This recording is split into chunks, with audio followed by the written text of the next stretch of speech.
तो फिर पूरे विश्व में कोई टेंशन युक्त होना ही नहीं चाहिए, क्योंकि सब मौज में लगे।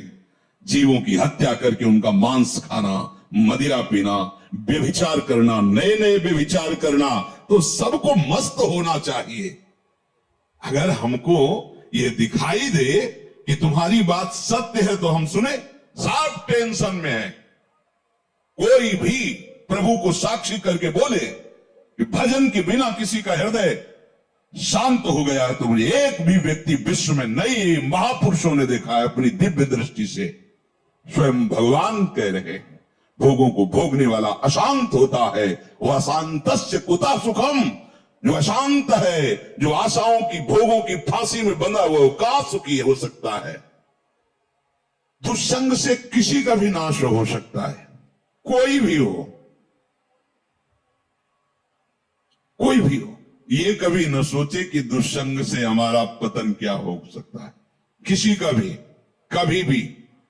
सोचो, जो भगवान के दर्शन कर रही है और भगवान जिनके झुककर चरण छूते हैं, और जो भगवान को ऐसे हृदय से लगा लेती है और माथा चूमती है, माता कैकेयी, उनको यद्यपि वो तो लीला परिकर है, दुष्संग का वहां आरोप नहीं कर सकते, क्योंकि प्रभु की लीला का संपादन करने के लिए वो पूरा परिकर है। चाहे वो मंथरा जी हो, चाहे कैकेयी, ये सब बंधनी है। सोचो, एक बार प्रभु को जिन्होंने देख लिया, उसको हम दुष्संग कैसे कह सकते हैं। और उन्हीं प्रभु को मंथरा जी भी तो देख रही है, पर वो लीला पात्र हैं। पर वहां दर्शन कराया जाता है कि दुष्संग कितना प्रबल है। सुना आपने महाराज दशरथ क्या कर रहे हैं? कल सुबह कौशल्या पुत्र राम को राज्याभिषेक, चक्रवर्ती सम्राट का युवराज पद कैकेयी जी ने कहा। ये सुनकर के तो ऐसा लगता है कि आज तो जो मांगे मैं दे दूं तेरे को, मेरा राम राजा बनेगा, इससे बढ़कर और क्या बात हो सकती। अभी समझी नहीं आप? अगर भरत राजा बनते और ये बात तुम कहती तो समझ में आती मेरी। मंथरा ने, जब राम राजा बनेंगे तो दासी से ज्यादा तुम्हारी योग्यता नहीं रहेगी, क्योंकि कौशल्या उनकी मां है, वो महारानी के पद पर विराजमान हो। वो आपको पता है महाराज राम को कितना प्यार करते हैं, उन्हीं के संबंध से कौशल्या जी वैसे ही प्रधान है। मुझे तो लगता है कि भरत को जेल में रखा जाएगा और आपको दासी बना के रखा जाएगा। उनका घर फोरी, अगर जबान से एक भी शब्द निकला तो तेरी जबान काट देंगी। मोरे राम भरत दो आंखें, जैसे दाई और बाई आंख को भेद करके नहीं वर्णन किया जा सकता, ऐसे तुझे पता है राम और भरत मेरी दोनों आंखें। घर फोड़ी, तेरी जबान काट लेंगे अगर बोली। चुप हो गई। फिर बोली, कौन रप होए हमें कहानी, चेरी छोड़ी न होए बरानी। कोई भी राजा हो, मुझे क्या, वो तो मैं तुम्हारे हित की बात कहती हूं, मुझे तो दासी ही रहना है। पर ये तुम नहीं जान पा रहे, तुम बहुत भोली हो। उधर में जाके सब पता लगा के आए हूं क्या षड्यंत्र रचा जा रहा है। ठीक है, तुम जबान काट लोगी, लेकिन मैं बोलने से नहीं रुकूंगी। जो हो रहा है मैं तुम्हें बताऊंगी।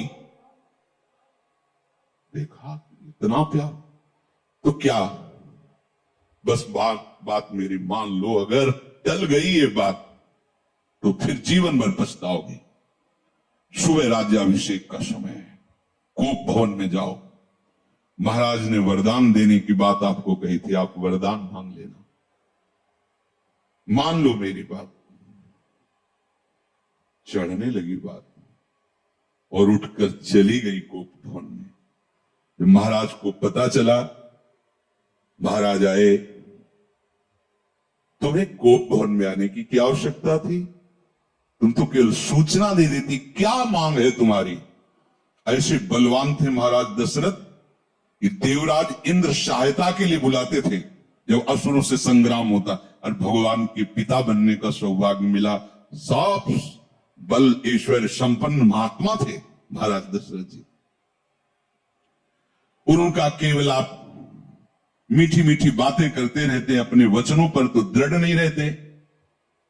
कैसी बात करो, रघुवंशी और अपने वचन पर दृढ़ ना होना। रघुवंशियों की आन बान शान है कि प्राण त्याग देते पर वचन नहीं त्यागते। क्या है उनका? आपने कहा था 2 वरदान, तो हंस दिए। उनका 2 क्या, 2 की जगह 4 मांग लो, क्या चाहिए तुम्हें?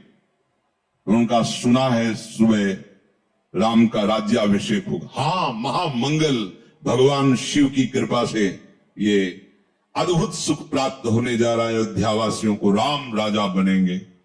उनका हाँ, तो यही तो बात मैं कह रही हूं।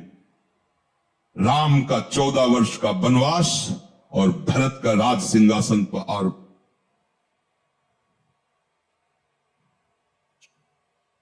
महाराज सोच भी नहीं सकते थे, अवाक रह गए, ये क्या? बस यही तो हम कह रहे हैं ना, मीठी मीठी केवल बातें करते हो। दशरथ जी ने कैकेयी जी के चरणों में हाथ रखा, वर्णन आया है, और कहा मेरे प्राण मांग लो तो देने में मैं हिचकूंगा नहीं, लेकिन राम को वनवास ऐसा मत करो। सुबह होते ही मैं भरत को बुला करके राजगद्दी दूंगा, आप कहोगी तो मैं राम और कौशल्या के साथ एकदम एकांत हो जाऊंगा, पर मेरे राम को वनवास। बस हम यही तो कह रहे थे कि मीठी मीठी केवल बातें। आप एक तरह से मूर्छित हो गए महाराज। क्या हुआ देखो, कितना आनंद मंगल होने वाला था, कैसा कुशंग ने स्वयं कैकेयी जी को भी वैधव्य सहना पड़ा। और जो नेत्रों का परम लाभ है, 14 वर्ष तक उस लाभ से वंचित रहे प्रभु से। दुष्संग हरि गुरु से ऐसे क्षण में अलग कर सकता है। बहुत जैसे सत्संग में सामर्थ्य है कि लौ मात्र का सत्संग स्वर्ग और भोग मोक्ष आदि का त्यागी बना सकता है, तो ऐसे कुसंग भी कम नहीं है। अगर वो सही कुसंग मिल जाए तो परम पद से भी भ्रष्ट करने का वो मार्ग रच सकता है। इसलिए कह रहे कि दुस्संगः सर्वथैव त्याज्यः। किसे हम समझे कि दुस्संग होने जा रहा है? तो शास्त्र कहता है यद्य शब्दि पथि पुनः शिष्णोदर कृतोद्यमैः आस्थितो रमते जंतुस् तमो विशति पूर्ववत् सत्यम शौचम दया मौनम बुद्धि स्त्रीर्यशः क्षमा समो दमो भगश्चेति यत्संगाद्याति संशयम् ते स्वशान्तेषु मूढेषु खंडितात्म स्वसाधुषु संगम न कुर्यात् छोच्चेषु योषित क्रीड़ा मृगेषु च। जो केवल रसेंद्री के स्वाद में और जनेन्द्री के भोग में है, उसका कभी भी संग नहीं करना चाहिए। शिष्णोदर कृत्योद्यमई, जिसका सारा का सारा उद्यम केवल 2 इंद्रियों के पोषण में है, अच्छा अच्छा खाने को मिले और भोगने को मिले, सबसे बड़ा कुसंग। ये भगवद वाणी। यद सदभी पथि पुनः, सतमार्ग में चल दिया है पर पुनः वो भ्रष्ट हो जाएगा। यद्य सदभी पथि पुनः शिष्णोदर कृतोद्यमई, जो केवल अच्छा अच्छा खाने को मिले और भोग भोगने को मिले जनेन्द्री से, इतना ही उद्यम है। प्राय देख लो, इतना ही उद्यम है। खूब कमाओ और खाओ और भोगो, बस इतना ही जीवन है लोगों की। बच्चापन से लेकर और मृत्यु तक केवल इतनी ही चेष्टा है, खूब भोग संग्रह करो और उनको भोगो और मर के दुर्गति प्राप्त करो। शिष्णोदर कृतोद्यमई, जिनका उद्यम, जिनका प्रयास केवल 2 इंद्रियों के पोषण में, ये खाया जाए, ये खाया जाए, ये पिया जाए, ऐसे भोग किया जाए, ये घोर कुसंग है भगवत प्राप्ति के मार्ग में। जो भगवत मार्ग में आगे बढ़ना चाहता है, संगम त्यजेत मिथुन व्रतेनाम मुमुक्षुः सर्वात्मना न विसृजेत बहिरिंद्रियाणि एकश्चरण रहश्चित्तमनंत से युंजीत तद वृत्ति सुसाधुश्चेत प्रसंग। महाराज शौहरी जी अपना अनुभव करके कहते हैं कि यदि भगवत प्राप्ति करनी है तो ऐ मुमुक्षु, कभी मैथुन धर्म से युक्त प्राणियों का संग न करना, क्योंकि मछली के मैथुन को देख करके इनका मार्ग रुक गया और अपने मार्ग से भ्रष्ट हो गए। 50 ब्याह मानधाता की राजकुमारियों से किया। तब संगम त्यजेत मिथुन व्रतिनाम मुमुक्षु, जिसका ये व्रत बन गया है कि मैं जीवन मुक्त होकर भगवान के चरणों की आराधना करूंगा, उसको कभी मैथुन धर्म से युक्त प्राणियों का संग नहीं करना चाहिए। स्पष्ट आदेश है, संगम त्यजेत मिथुन व्रतिनाम मुमुक्षु सर्वात्मनान विसजेत बहिरिंद्रियाणि, अपनी इंद्रियों को बहिर्मुख मत होने दो, अंदर ही अंदर भगवत चिंतन परायण रहो। शिष्णोदर कृत्योद्यम ही जो हैं उनसे दूर रहो, जिनका उद्यम केवल रसेंद्री और जनेन्द्री की पुष्ट करने में है, ऐसे कुसंग का त्याग करो। जो नीच पुरुषों का संग कर लेता है, बड़ा रंग चढ़ता है, अजामिल सात्विक भाव वाला है, उत्तम कुल से है और अपने धर्म का आचरण करने वाला है, और आज भी वो यज्ञ के लिए ही समिधा लेने जा रहा है, लेकिन वहां वन में एक वैश्या के साथ एक धनी शूद्र बड़ी ही मलिनता पूर्वक आचरण करता दिखाई दिया।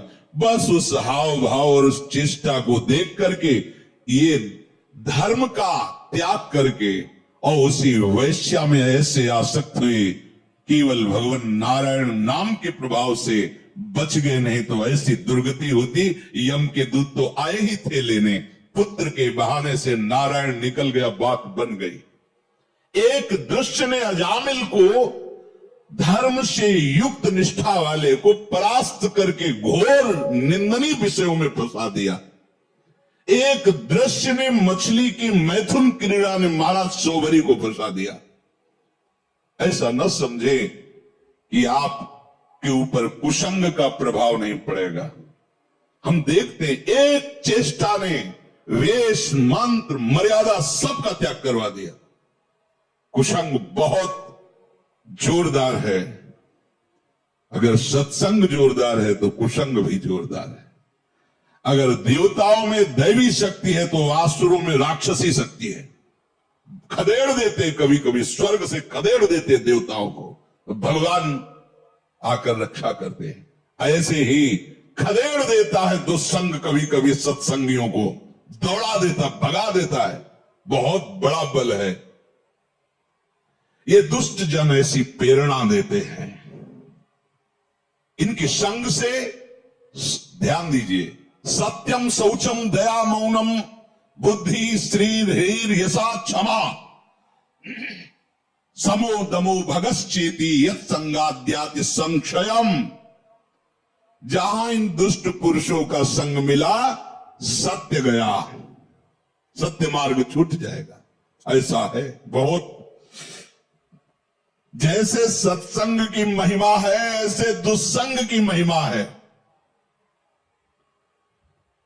महाप्रभु चैतन्य देव भगवान के साक्षात स्वरूप हैं, प्रेमावतार है, और कृष्णदास नाम का सेवक, महाप्रभु ने उसको ही संग चलने के लिए कृपा करके अनुमति दी थी तीर्थ यात्रा में। और जब कुसंगियों का संग मिला तो इसने महाप्रभु को छोड़ दिया।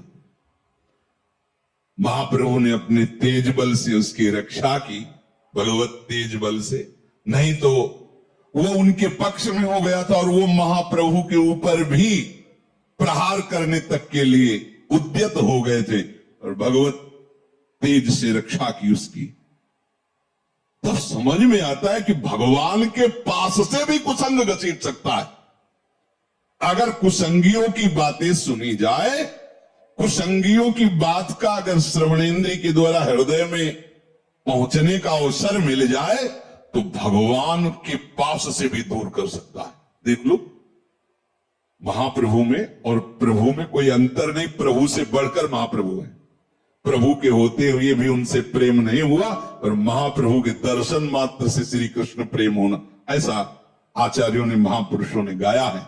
पावत ही तिनको दरस उपजे भजन आनंद, बिन ही श्रम छुट जाए सब, जे माया के फंद, गौड़ देश सब उद्धर्यो प्रगट कृष्ण चैतन्य, तैसे ही नित्यानंद हो रस में भय अनंत। दर्शन क्या वो उच्छिष्ट पाता था, महाप्रभु के साथ चलता था, पर कुसंग कितना भारी।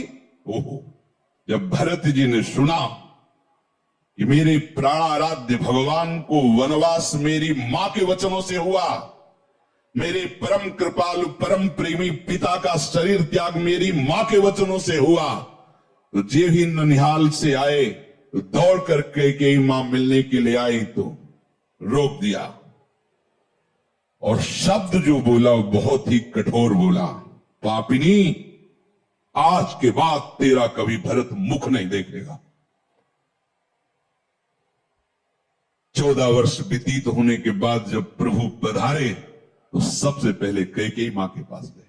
बड़े करुणा में मर्यादा पुरुषोत्तम हृदय से लिपट कर कैकेयी जी रोई और कहा, बेटा एक इच्छा है, जब से ये लीला हुई तब से आज तक भरत ने कभी मां नहीं कहा, तुम आदेश करोगे तो एक बार वो मां कह देंगे तो मेरा हृदय जो जल रहा है शांत, एक बार केवल मां कह दे। प्रभु कुछ बोल नहीं पाए, विचार किया।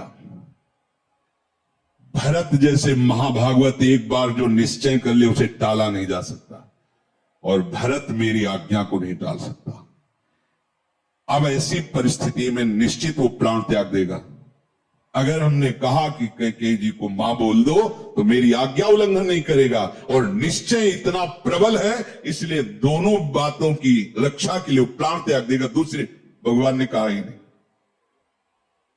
जीवन में कभी मां नहीं कहा। साष्टांग प्रणाम करके हाथ जोड़कर ग्रीवा झुकाकर खड़े होते थे प्रहलाद जी हिरण्यकश्यप के सामने। जब उसने भगवान श्री हरि की निंदा की तो दैत्यराज कह के संबोधन किया, पिताश्री कह के संबोधन नहीं किया।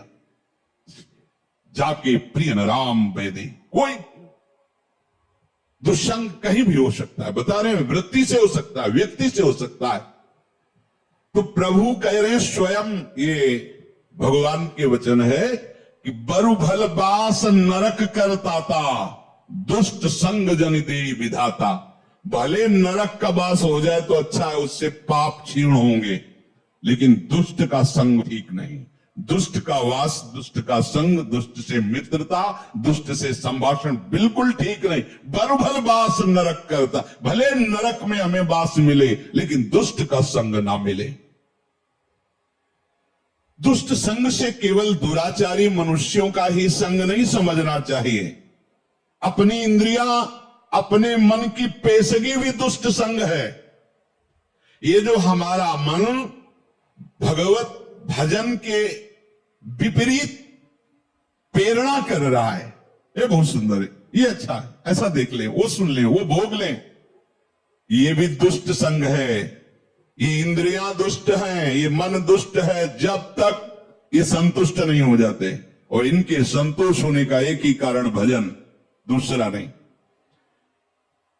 माता देवहूति जी भगवान कपिल देव जी से कहती हैं, भगवान भोगों को भोगते हुए दुष्ट इंद्रियां कभी तृप्त नहीं हुई, आज भी जला रहे। जबकि महान योग ऐश्वर्य से संपन्न भगवान करदम जी ने ऐसी रचना रची थी, तो कपिल देव जी से कह रहे कि भगवान ये दुष्ट इंद्रियों के द्वारा ऐसे दिव्य भोगों को भोगने पर भी आज तक तृप्ति नहीं। ये दुष्ट शब्द उच्चारण किया इंद्रियों के लिए, ये मन बड़ा दुष्ट है। जब तक ये भगवदाकार नहीं हो जाता तब तक अपना मन, अपनी इंद्रियां, इनसे सावधान रहे। ये कुसंग है। हर बात मन की मानना, इंद्रियों की मानना, हर बात मन और इंद्रियों की अपनी मानना, ये बहुत घाटे का सौदा है। जब ये तुम्हें मन और इंद्रियां भोगों का चिंतन करा रहे, तुरंत काटिए। हमने आपको बताया सत्संग में कि नाम जोर से उच्चारण कीजिए तो संस्कार नहीं बनने देगा, उसकी चाल है। और जहां आप उसमें थोड़ा सा मिल गए तो ध्यायतो विषयान पुंसः संगस्ते सुपजायते। जहां विषय ध्यान शुरू हुआ, पूर्व का भोगा हुआ या सुना हुआ या पढ़ा हुआ या देखा हुआ, जहां उस पे एकाग्र हुए, कुछ करो या न करो, जो उसका परिणाम हो तो हो गया, तुम्हारा अंतःकरण गंदा हो गया। क्रिया तो बाद में होती है, अंतःकरण पहले गंदा होता है। ध्यायतो विषयान पुंसा संगास्तेषु उपजायते, जहां विषयों का ध्यान सुखपूर्वक किया, ऐसे से ऐसा हो, ऐसे से, बस वो अंतःकरण को मलिन करके संकल्प बना देगा।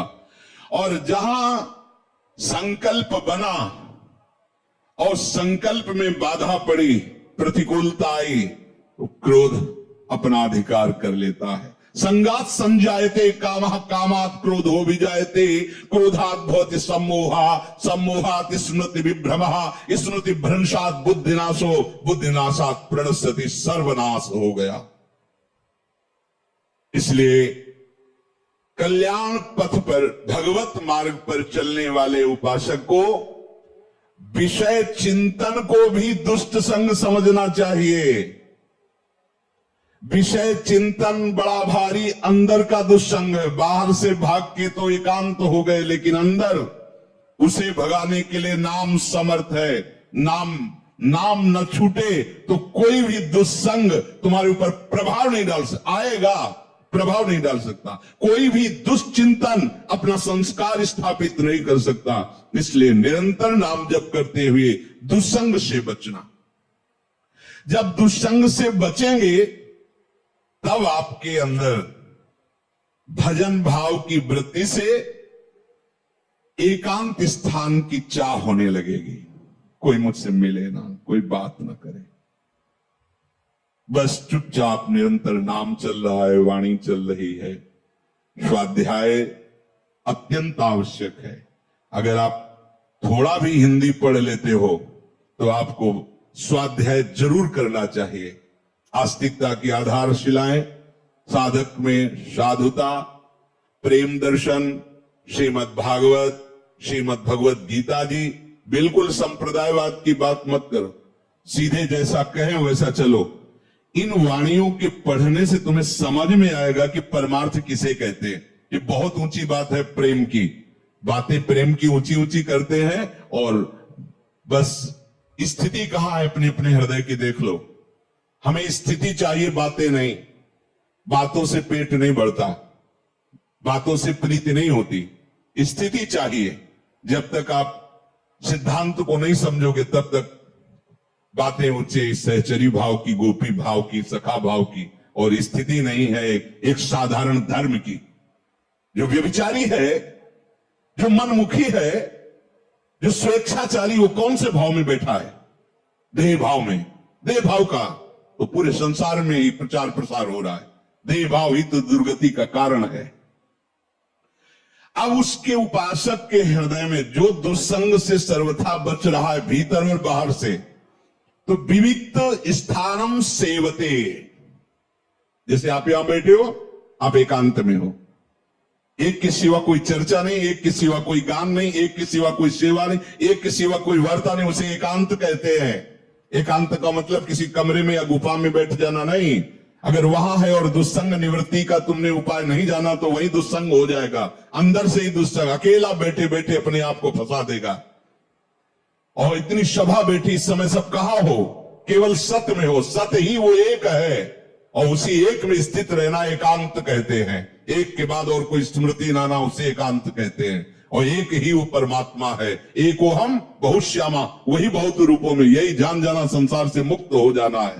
तो यो विविक्त स्थानम सेवते, उसके हृदय में एकांत स्थान के सेवन का भाव आता है। एकांत स्थान से सीधे हम बहिर्मुख हैं तो बाहर बात चली जाती है, कहीं किसी नदी के किनारे, कहीं किसी जंगल में, कहीं किसी गुफा में। नहीं, उसका अब एक प्रभु के सिवा और कोई चिंतन न हो, ऐसा भाव आता है। इसके लिए हमें दुष्संग से बचना है, पर दुष्संग से बचने के लिए सत्संग अनिवार्य है। अगर सत्संग नहीं तो दुष्संग की पहचान ही नहीं हो पाएगी, दुष्संग से बचाव की कला ही नहीं आएगी। तो कहते हैं यो लोक बंध मुन मूलयति, जिसने लौकिक रिश्तों को बिल्कुल तोड़ दिया है। बहुत खतरनाक ये संबंध है, लौकिक संबंध। यो लोक बंध उन्मूलयति। एक सन्यासी जी वाराणसी में हमें मिले थे। उनका परिवार एक गांव है कानपुर जिले में, वहां से। बहुत पहले जैसे सुना जाता है कि परिवार वाले आए तो संत भाग गए, वो नहीं मिले, दूर रहे। क्या है, ज्ञानी हो, महात्मा हो, क्या मिलना चाहिए। पर यह बात जो महापुरुषों के जीवन से में समझ में आती है कि चाहे जितना हम दूर रहें उनसे, पर मायाकृत संबंध का ऐसा संस्कार बैठ जाता है कि ये हमारे भाई हैं, ये दिमाग में रहता है। भले वो शिष्य बन जाएं, पर गुरु भाव गौड़ होगा, मुख्य भाव होगा कि मेरा छोटा भाई है, बड़ा भाई है, मेरे ताऊ है या काका है या चाचा है या जीजा, जो भी लौकिक संबंध। वो प्रयाग में घाटों में मिलते थे, विश्वनाथ जी का प्रसाद दिया करते थे। स्वामी जी ये बहुत चिंतित दिखाई देते थे। दिन पूछा, स्वामी जी आपकी चिंता का कारण क्या है? उनका बहुत बड़ी गलती हो गई है, मैं उसी गलती से जल रहा हूं। तो क्या गलती हो गई आपसे? ऐसा क्या अपराध है जो आप सन्यासी दंडी महात्मा? तो उनका क्या है कि जब से हम सन्यासी बने 25 वर्ष हो गए, तो छोटा भाई मिलने आया करता था, तो हमें कुछ ना कुछ दक्षिणा मिलती थी, तो उसे एकत्रित किए थे। तो उस समय उन्होंने कहा 90,000 रुपया हमारे पास थे। उसने आके रो के कहा कि बेटी का ब्याह है और मुझे दे दीजिए, तो कुछ व्यवस्था करा दीजिए। तो हमें लगा कि कन्या का ब्याह, कोई बात नहीं, दे दिया। ब्याह हुआ, दूल्हा मर गया ब्याह के बाद ही। अब जो हम अपने बड़े जनों से बात की तो उनका तुम्हारे द्वारा ये कृत्य जो हुआ बहुत गलत हुआ। विरक्त का जो पैसा होता है वो जहर होता है, वो गृहस्थ का नाश करने वाला होता है। तुमने ऐसा कैसे कर दिया? ये तुम्हारे पैसे का प्रभाव है किसकी?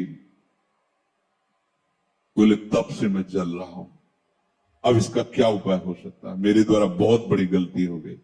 ये जो लोक संबंध है ये बड़ी ऊंचाई से घसीट लेता है।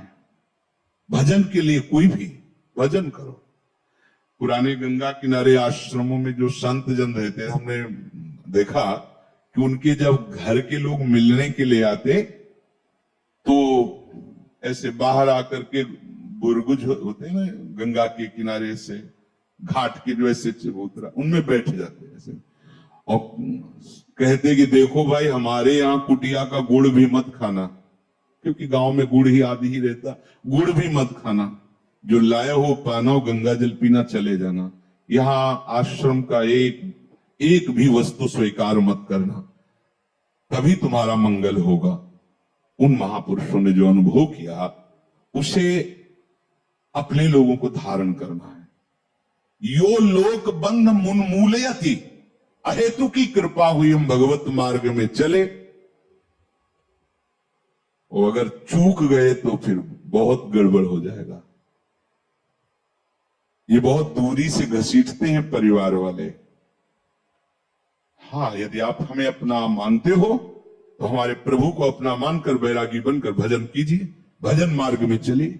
आप गृहस्थी में हो तो आशा मत रखिए कि यहां से एक चुल्लू जल भी तुम्हें मिल जाएगा।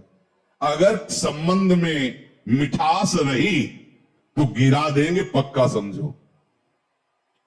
ओ महाराज जी, बस इतना सहयोग हो जाए, हम अगले साल की फसल बेच करके आपको सब जिंदगी में वापस नहीं होंगे। वो भी गए, वो भी अपने धर्म से गए। बहुत बचने की जरूरत है। कहीं ना कहीं हमारे अंदर ये रहता है कि मेरे भाई हैं, कहीं ना कहीं रहता है हमारे पिता है, ये हमारी माता है। और जब वो अपनी गाथा गाएंगे आके, तो कहीं ना कहीं जो मोह का प्रभाव सत्संग से दबा था वो प्रकट हो जाएगा। और ये सब बराबर क्षमता रखते हैं, काम, क्रोध, लोभ, मोह, मद, मत्सर, कोई भी घसीट कर तुम्हें वहीं पहुंचा सकता है। इसीलिए यहां आदेश कर रहे हैं, यो लोक बंध उन्मूलित जड़ से उखाड़ दो। संबंध ही नहीं।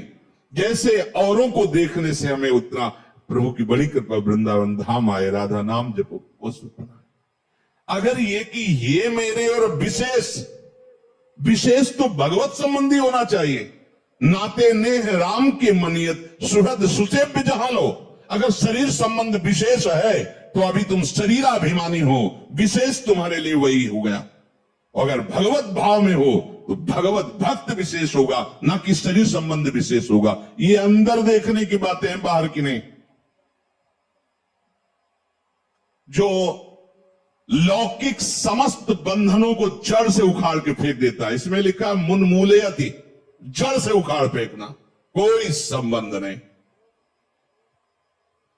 ये शास्त्र हमें मुक्त करने के लिए कृपा करके वर्णन करता है। वही गुरु शासन कृपा करके होता है। आप ऐसे बात नहीं करोगे, आप ऐसे, अगर मिलना है तो आप हमसे पहले अनुमति लीजिए और कई मिनट मिलेंगे और यहां मिलिए, यही बात। इसका मतलब क्या है? तुम कोई बहुत बड़ी उनके लिए सुख वाली वस्तु थोड़ी हो कि तुम चले जाओगे तो उनका सुख चला जाएगा। नहीं, तुम्हारे सुख के लिए तुम्हारे लिए विधान बना। नहीं, ऐसा नहीं। हाँ, वो अपनापन रखते, देख ले तुम जीवित हो, स्वस्थ हो, भजन परायण हो, बस दूर रहो, तो तुम्हारा भी कल्याण हो जाएगा और उनका भी कल्याण हो जाएगा। और अगर मोह बनाए रखे तो न तुम्हारा कल्याण होगा न उनका कल्याण होगा। इसे यो लोक बंध मुन्मूलयति, जड़ से उखाड़ फेंको इस संबंध को आंतरिक भाव से। और एक दिव्य संबंध जो हमारा स्थायी है, सब में मेरा प्रभु रमा हुआ है। हम उसी भगवत भाव से सबका पूजन करें। अगर भगवत भाव नहीं है, वो आप जानते हैं, और ये है कि ये मेरा शरीर संबंधी है, तो उदासीनता अत्यंत आवश्यक है। उदासीनता ही उसकी जड़ को नष्ट कर देगी, ना मैत्री ना शत्रुता। उदासीनता, जिसे हम जानते हैं, ऐसे भाव हम जानते हैं पर हम जानते ही नहीं, ऐसे भाव से